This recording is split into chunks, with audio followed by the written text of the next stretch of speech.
What's up, everybody? Welcome to the 3 and Out YouTube page. I'm John Middlekauff, and we are talking football all day, every day. Make sure you subscribe, like the video, share it with your friends. Let's roll, baby. What is going on, people? Hopefully you guys are having a good week.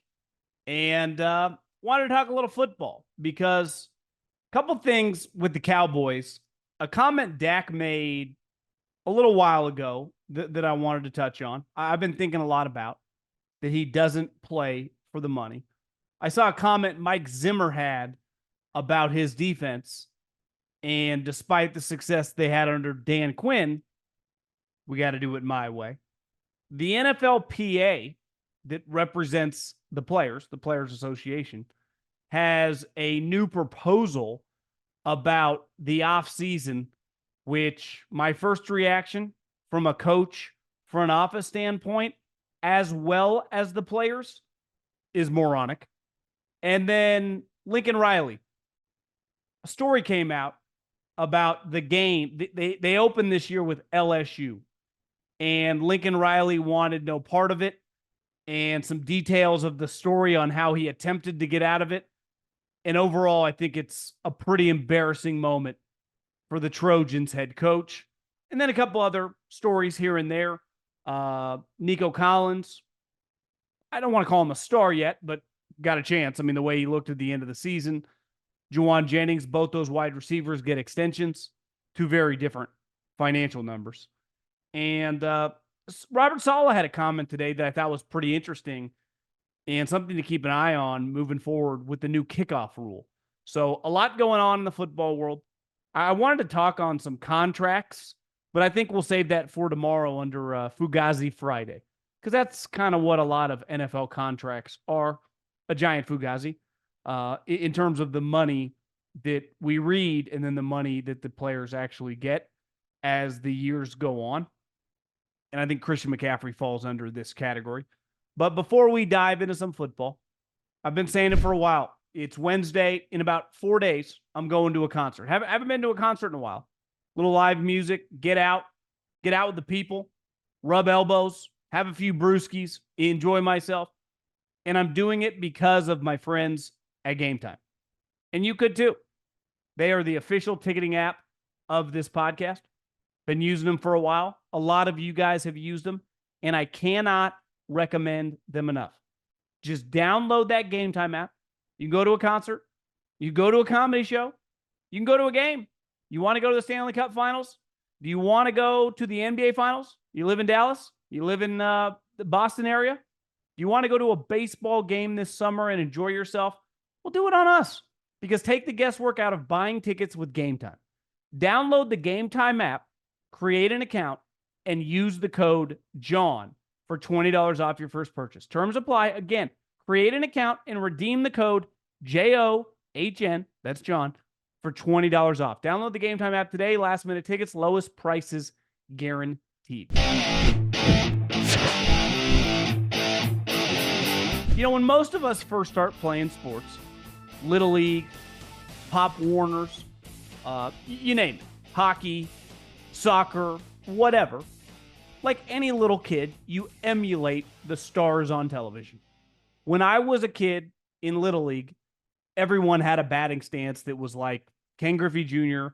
I personally batted like Jay Buhner. Didn't even know I was going to be bald at the time. Didn't work. I was terrible at baseball. Or in basketball, you tried to be like Michael Jordan or Penny Hardaway or whoever the cool players were in the mid-90s. And it's no different now. You emulate the stars on television. It's why Steph Curry in basketball, everyone's shooting threes. If you were a golfer in the early 2000s, you wanted to be just like Tiger Woods. But you wanted to play like them. You didn't think about like, oh, this guy makes all this money. Because that's not usually how little kids think. Even through junior high and high school, you just wanted to emulate the best players. Because it was fun playing sports. You're playing with your buddies. You may be good. You may not be good. It's just enjoyable. You truly are playing for the love of the game. And that is basically how every athlete starts playing. For free. It's just enjoyable. And if you're good at it, Colleges start recruiting you. You can go play Division I college sports. It's even that much more enjoyable. Now, in this modern time with NIL, money starts immediately. But in my era, and honestly, previously to like 3-4 years ago, it was just like, I'm really good at sports. I want to keep playing. I enjoy this. So I think most athletes at the professional level all have the same baseline. I started playing because I was good at it. I enjoyed it, and I love the game. Now, as you get older, like in any business, you become jaded and elements of money come in. But at your core, probably more than all of us in all of our given jobs, where money and revenue is a huge part of our daily vocabulary and how we operate, it's not really like that in sports, especially if you play professional baseball, professional basketball, or in the NFL, because you're not worried about the revenue growth. It's flowing. So Dak Prescott, who polarizing player for sure, because he makes a ton of money and is in line for another large contract, whether the Cowboys end up extending him or whether they let him play this year out and he hits free agency. We've just seen Kirk Cousins get a lot of money. Dak would get more. He's younger and he's healthy, assuming he doesn't get injured this year. So the money's going to be there no matter what. And at this current time, in 2024, Dak Prescott has generational wealth. He's made hundreds of millions of dollars. He's made $160 million on his last contract alone. And then being the Cowboys quarterback, given how many commercials we've all seen him in, I can't even imagine how much he's made off the field. So whether he played another snap in football ever again, money's never going to be an issue. So when Dak Prescott said, I don't play for the money, that is not the reason I play football. I do at his core believe him. Here's the problem. Like, I don't believe Peyton Manning started playing football for money. Like I just said, idolized his dad, was good at it, became a star. But by early on in his Colts career, Tom Condon representing him, they took every penny possible. Because money for a player does equate to respect, right? And he's looking at all these other players. Let's use Jared Goff as an example. I want more money than that guy. But that's not the reason these guys play. And I think you go all over the NFL with guys making a ton of money. Like, did Nick Bosa and Christian McCaffrey and Jason Kelce and Travis Kelce and Patrick Mahomes and Josh Allen list off all the Pro Bowl elite players? Do they play football for money? Patrick Mahomes is a good example. Signed for $450 million several years ago. Is making a boatload off the field. Has more money than he ever dreamed of having. Yet, when you watch him play, you go, this guy looks like he's playing for a contract. His effort, his energy, clearly how hard he works, how serious he takes his craft. So I think most good players in the NFL, at their core, don't play football necessarily for money. But the way the business is, the setup of player contracts, it is based on respect. So most of these guys, once they get to their mid to late 20s and are on their second contract, have an unlimited amount of money, where especially the high-end guys, where they never think about it. They want this house, they could get it. They want to take this vacation, they can do it. Their family can do basically whatever they want. This private school, we can do this, we can do that. But like when it comes to contract time, I want to be paid more than this guy. It's really no different than all of our jobs if all this information was public. If you knew the dude next to you at the cubicle that you are better than at your job, you make more money for the company, was making 25% more than you, you'd probably have an issue with it. But if you don't know, and you're highly compensated in business as well, you're fine. Part of the issue here is everything's public. Everyone knows how much everyone makes. which is not normal basically in every industry. Yet in football, with the players, everyone knows to the penny what the other guy is making, how much their bonus is, how much their guaranteed money is, what their cash flow is, what their actual contract is, word for word, line for line. There was an article on The Athletic within the last 3 or 4 months about the uphill battle assistant coaches in the NFL have had to fight to learn what other assistant coaches are making. And they have got together doing this thing at the combine where they kind of huddle up and tell each other their salaries so they know when they're negotiating for themselves. Because without it, you're kind of flying blind. You're like, yeah, they're offering me $400,000. It's incredible. Well, it's like the average position coach with your level of tenure in the National Football League who's having success makes $650,000. So you are vastly underpaid relative to your job. But if you don't know that, it might be a lot of money to you. And the players don't have to worry about that because they know exactly how much everyone makes. So it gets complicated. Business is complicated. It's emotional. It's cutthroat. And for most of us, right, like money matters because you got to pay the bills. You got to feed your children. Like with inflation, most human beings, I mean, the median income in America is like $60,000, $65,000. And depending on where you live, you could make $150,000 and it be equivalent to that because you live in San Francisco, you live in Los Angeles, you live in New York, you live in some of these places that are very, very expensive. I've always said this, money's all relative. But in the NFL, with the highest paid positions, when you're a Pro Bowl level player, it's about ego. Because you don't necessarily need the money to live when you're talking about a third contract. You've already made a ton of cash, but it is about respect. So I saw a lot of takes flying around that he's full of shit, he's disingenuous. I do believe him. I think Dak Prescott, like the majority of good players in the NFL, play football, one, because they're good at it. Two, they enjoy it. It's fun to do what you're good at, especially in a public forum where millions of people watch and everyone knows your name. Even if when you have shitty games, everyone has a negative take and a criticism toward you. It still beats being a plumber, as Belichick said. But this is all about ego, and this is all about respect relative to his peers, right? And that's what I think this comes down to and why it makes it a pretty complicated case. And when you're not an elite guy, which Dak is not, which Cousins is not, and your team is not winning big, they think twice. It's why Minnesota ultimately let Cousins walk. It's why Dallas is kind of in this predicament with Dak Prescott. You know teams that don't think twice? The Bills with Josh Allen. The Chiefs with Mahomes. You're like, well, the Ravens did with Lamar. Not really. They gave him like $200 million. So it's like they ultimately cut the check. And probably a little more contentious than some of these other contracts, but it was a, unique situation, especially after he got injured that last year. And I bet they do regret it, playing it out the way they did, because they probably could have got him a little cheaper if they had done it earlier. But ultimately got done. Lamar Jackson was never going anywhere else. And that's usually the case with the high-end guys.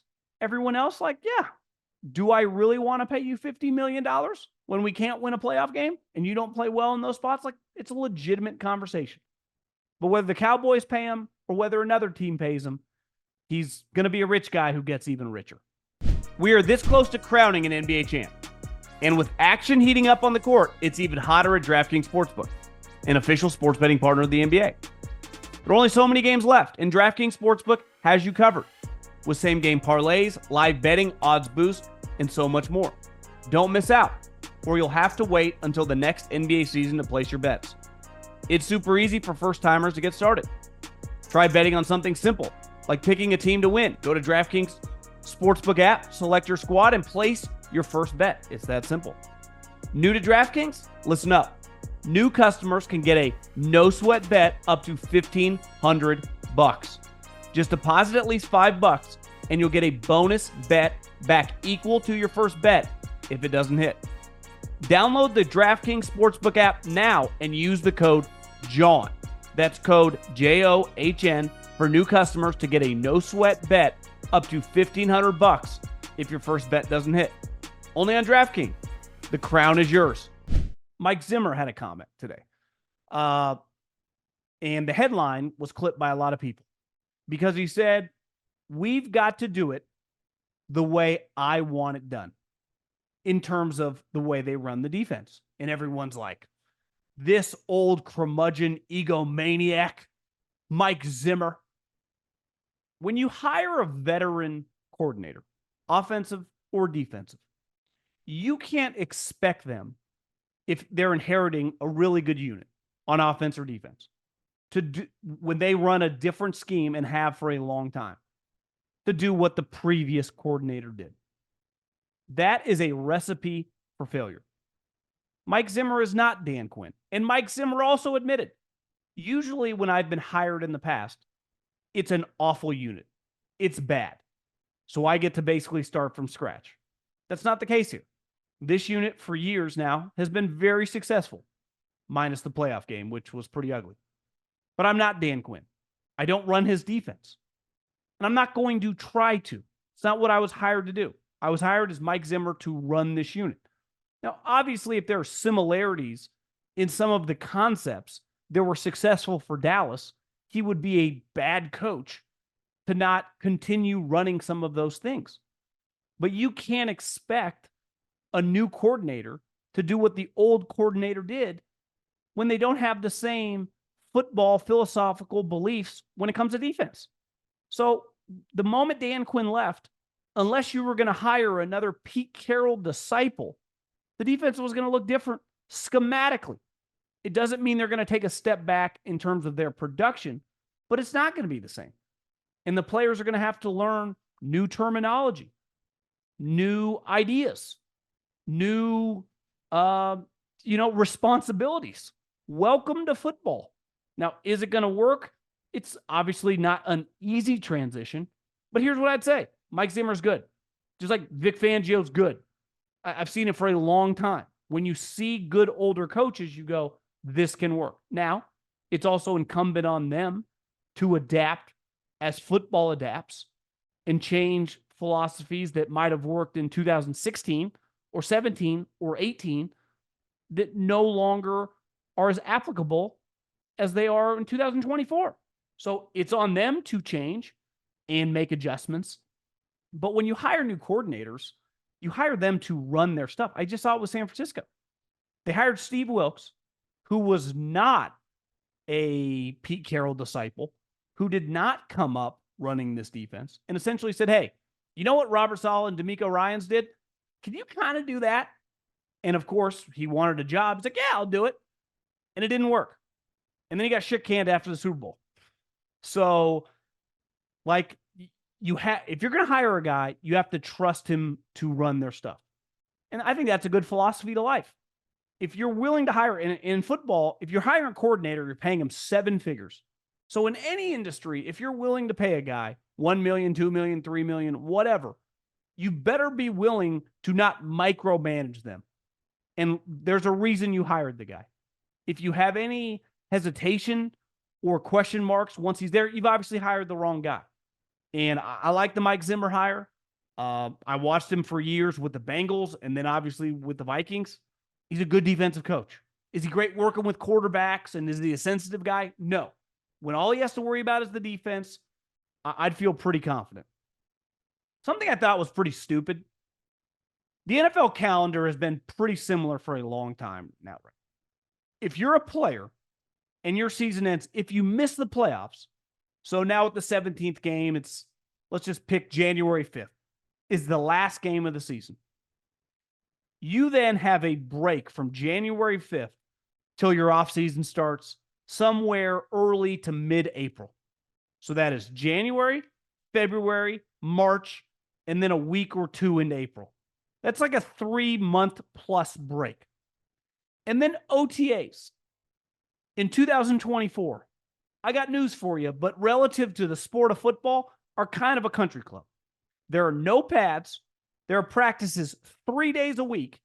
and you basically just work out, which you would do anyway. And a lot of these guys have bonuses in their contracts. So you get a 3-month break. You can go to anywhere in the country if you want to leave, where you live for your team. Go home. If you play in California, you go to Florida, you go to Texas, you go wherever. And then you come back for like 2 months to work out and train. And if you're a veteran player, you don't even really need to practice. A lot of veterans throughout the league just kind of stand on the sideline, especially if you're recovering from an injury or whatever, and get paid to do so. Play golf in the afternoons, go to games, go to dinners. It's really a pretty chill environment till about the middle of June, when you get about a 40-day break till training camp. The NFLPA, which I saw Florio wrote, that did they even talk to the players about this? Want to change this whole calendar. So basically, after the draft, there would be no OTAs or whatever. And it would start either late June or early July, a month ramp-up period to training camp. If I was the coaches and the executives and the GMs and scouts would hate this fucking idea. I know that for a fact. But if I was a player, I would hate this idea as well.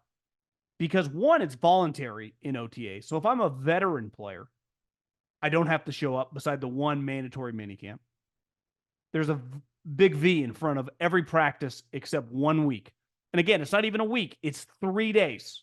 Where a lot of teams don't even practice all 3 days. They cut out the third day and let them all go for summer break. But would I rather have a 3-month break and then another month break, or just like a 5-month break, and then I got to come back in late June or early July for the rest of the year? Because once training camp starts, you never leave. You are there for the year. And one thing they mentioned is the ramp-up period for younger players. Well, if I'm a younger player, let's just say I'm not a first-round pick, so I'm not on scholarship. I'm a 4th or a 5th-round guy. So if I don't perform in training camp, I can be cut. Ideally, I go to the practice squad, but still, I don't get a regular season salary. That period, the moment the draft ends, and starting in rookie minicamp, I get all the information from the playbook, which I am going to have to know by when training camp starts. So then I get several weeks to be with my coaches on the field and in the meeting rooms. Again, not that hard, country club environment.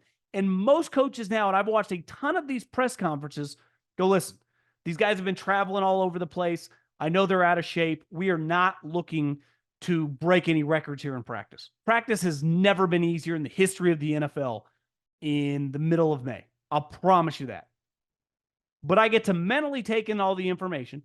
Then I get a month break plus where I get to hammer that home. So when training camp starts, 1, I'm fresh, and 2, mentally now, I've had about 2.5 months to have a pretty good feel for what these coaches are going to want me to do.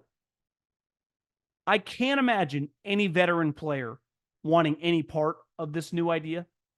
And 2, the rookies don't even know what they don't even know. I actually think it behooves them and is advantageous for their careers, the setup now. Because mentally, physically, whatever, you look good or you look bad in these OTAs, no one really cares. You're judged in football the moment the pads come on. And we know for the most part, give or take, August 1st is when the pads come on. But for me to look good with the pads come on, I better know what I'm doing. Because if I don't know what I'm doing, where I'm going, what the coach is going to want me to do, the pace in which we practice, I have no chance. So just a couple week ramp-up period before training camp starts, not everyone learns the same. Some people could be overwhelmed. You feel natural pressure. This gives you a month or so around some veteran guys, around the coaches, get a little bit of your feet wet. See, like, I'm putting on an NFL jersey, I'm putting on an NFL helmet, and then I get a month to kind of decompress, and then I come back with a mental edge. It's why coaches are so hard on people in training camp. Like, we've gone over this stuff before. Obviously, there's leeway. You're a young player. But this idea is moronic. It is dumb. And it's obviously run by people who have no clue how anything works. I've said forever, the league office doesn't give a shit. One, they're run by business people. They're not run by former execs. They're not run by former coaches. For the most part, they're not run by former players. All they care about is to get the most money possible, which is smart. Like, that's their job, and they do a great job at it. But now the NFLPA feels like they're run by people that have no clue about anything. And when your job is to represent the players, I can't imagine if we polled 100 players with multiple years experience, they would think this is a good idea or would be on board for this. So to me, this feels like DOA. There was a story that came out. The USC Trojans open up against LSU in Vegas at Mark Davis, not a father, his Allegiant Stadium. It's going to be a sweet game. Week 1. Trojans against the Tigers. I think it's 4:30 kick. It's probably one of the marquee games of the weekend. And a story came out that for 2 years, Lincoln Riley has been trying to get out of this game. And in that story, there was a nugget about Brian Kelly and Lincoln Riley are both represented by one of the big coaching agents, Trace Armstrong, who's a former player in the NFL, represents a ton of high-end coaches in the NFL and college, and had him broker a conversation between the two guys to try to convince Brian Kelly to basically cancel this game and let them play other opponents. Obviously, USC wants an easier opponent.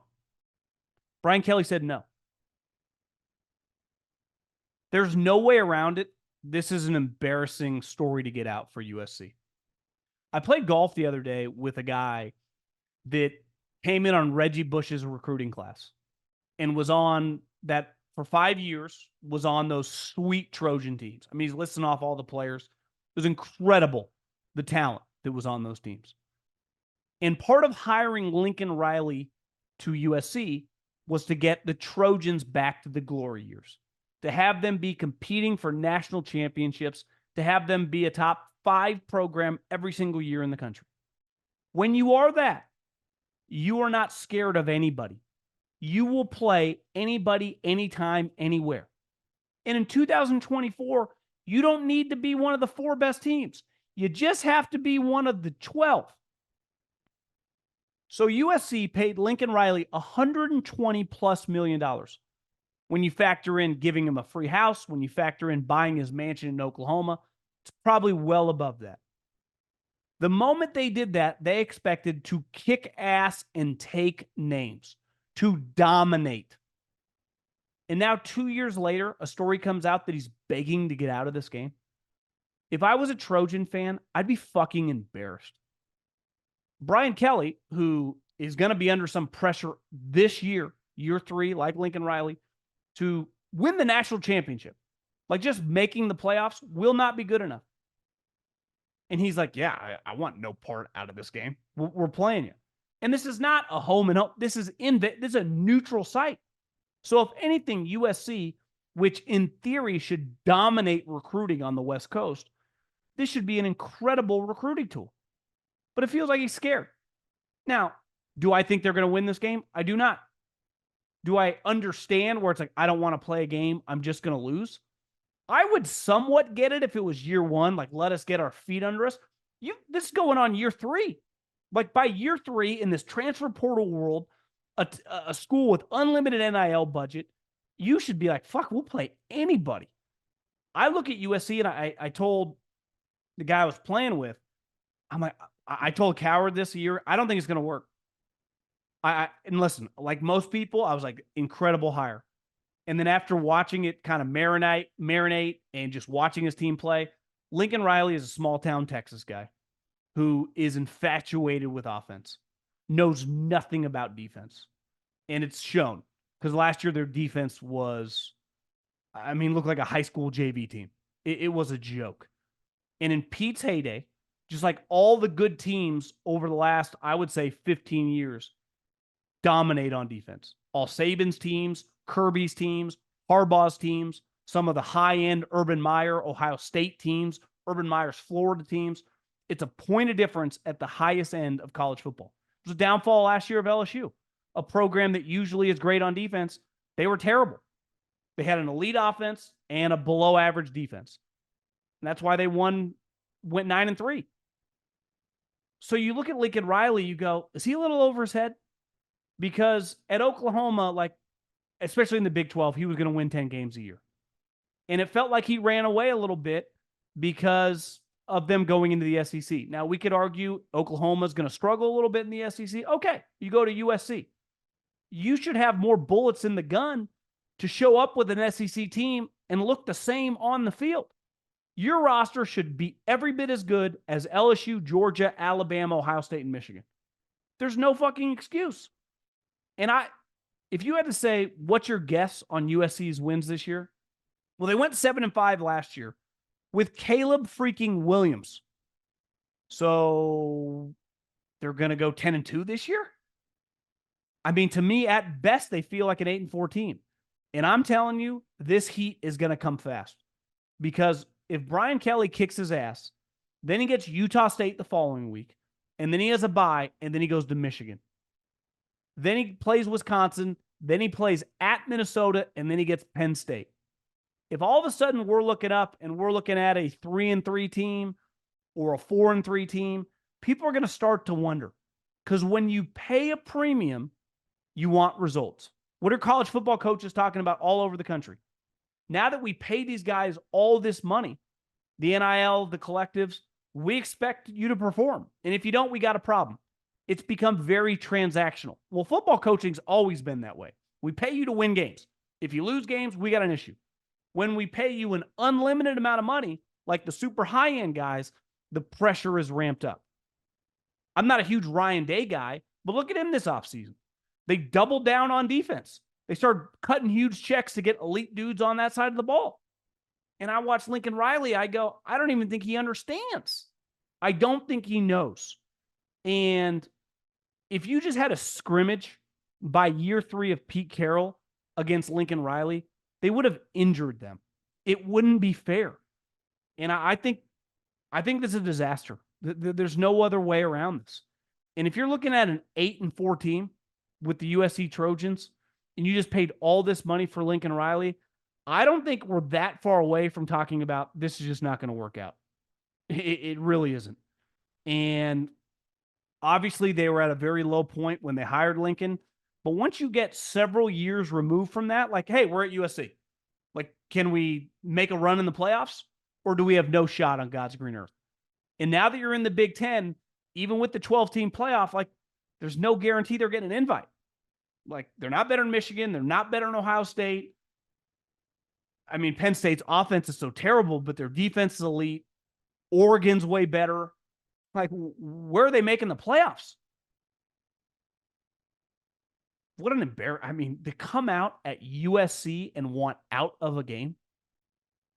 I'd understand it's like, hey, we don't want to play the Kansas City Chiefs. Okay, I get it.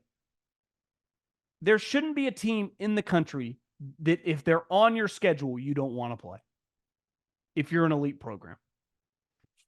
What time's the game? We'll be there. A couple other NFL stories. Some wide receivers got contract extensions. Nico Collins, who by the end of the season with the Texans looked like a monster. I mean, now obviously he had a career year. He had 80 catches. He had over 1,000 yards. And you just watched him. You're like, God, this guy's massive. He's making plays. He can run. He got a $52 million contract extension, guaranteed. I think it was $75 million, 3-year extension. So average out $25 million a year. But when it's not all guaranteed, that number is hollow. But he got a lot of money for a guy with one season. And I would imagine if you're the Texans, you feel pretty good about this. Because you kind of get to buy low. And if he keeps banging this out, that $50 million probably is more like $80 or $90 million when it comes to guaranteed money. So I'd be lying if I said I had been watching Nico Collins for years. I didn't know much about him till last season, but he was hard not to watch and go, that's not a high-end wide receiver. I'm not talking Justin Jefferson or Jamar Chase, but he sure looks like he could be a top 10 guy in the NFL. And if you can get a top 10 guy in the NFL or even a top 15 guy for $50 million guaranteed, feels like a steal. The 49ers love 7th-round draft picks as much as anybody, and they've had a lot of success. And Jauan Jennings, who is probably one of the better role players in the NFL, incredible story. went to Tennessee as a quarterback, immediately moved to wide receiver, went through like 3 different coaches when he was there, falls to the 7th round, and has really established himself as a very, very solid player. Was holding out because the 49ers had tendered him at a little under $5 million. He wanted more money. They gave him a 2-year, $15 million contract extension and guaranteed him over $10 million. So 49ers sign a 7th rounder this year. They'll sign a 7th rounder next year. Maybe they should just skip all the rounds and go right to the 7th round. I like Jauan Jennings a lot. This type money is, for NFL standards, nothing. And you can do this type stuff when your quarterback makes $1 million, and this won't last forever. Last but not least, I saw Robert Saleh had an interesting quote because they signed Tariq Cohen, the former Bears kind of scat back. And he said, listen, the kickoff returner this upcoming year, we envision that guy having 100 touches. And at first I saw that, I was like, that doesn't make any sense. And then if you just went on average, there'd be some games when you only get 3. There might be some when you get 6 or 7, right? If you just did, let's just average 5. Well, 5 times 10 is 50, and 5 times 7 is 35. That's 85. And if you factored in, I guess if you did punts too, it would easily get to 100. But maybe it'd be more. Maybe it won't be quite 100, but you're talking 75 to 90-ish touches minimum for a kickoff returner. That is a new powerful position.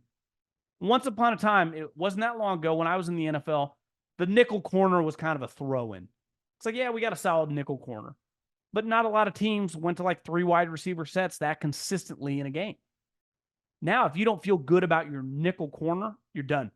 You're going to get smoked every single week because the offensive coordinator and the quarterback will attack that guy till the sun goes down. So this position, I've been saying it for a while, and I saw Justin Fields kind of poo-pooed, said it was a joke in a meeting. But I think the point in that special teams meeting is like, this is a big position now. And we're going to be able to make explosive plays. Because like I've said, we'll see how do teams send a couple guys back as like safety nets. There's going to be a lot of experimentation early on in the preseason, even early on in the season. But we're going to get a lot of touchdowns. I truly believe that. Because if you make a guy miss or break a tackle, you are out the gate. To score a kickoff return in the old setup, one, you needed like sweep blocking right up front. You probably had to make a guy miss and break a tackle and then outrun another guy. There's a chance if a certain angle in a game, you might just have to juke out one guy. Or if your 2 guys get a block, you're out the gates and it's on. And the kicker's got no shot in the open field. None. So doing the math, 100 touches could be high. I guess it would depend on the team. But you're going to touch the ball a lot. And you're going to have a chance to change field position all the time. I mean, all the time. So the more and more, and I've seen some other special teams coaches that have been talking during the preseason or during the OTAs. Like, we're excited. This is going to be fun. At first, like most people, anytime there is a major change in anything we do, I'm a big creature of habit. I would imagine many people listening are pretty big creature of habit. When a curveball comes in, it can throw you off. And if something changes in your business, you're like, okay, I got to adapt. And at first, it can be kind of overwhelming. And then once you get a feel for it, you're like, I kind of like this more. And one, from a fan standpoint, I think it's going to be awesome as a viewer. I think countless plays are going to happen when we're sitting on our couch on Sundays. And from a football standpoint, I think teams that get the most aggressive with the player back there, I've been saying for a while, some of these teams, like Tyreek Hill is going to have some touches. Christian McCaffrey, Saquon Barkley, like you could do a lot of shit. I'm not saying every single time, but like tie game, 4th quarter, throw back your horse. Then all of a sudden, Saquon Barkley's taking 170 yards in a tie game against the Cowboys. You're like, that was incredible. So get ready because I think we're going to have fireworks at that play.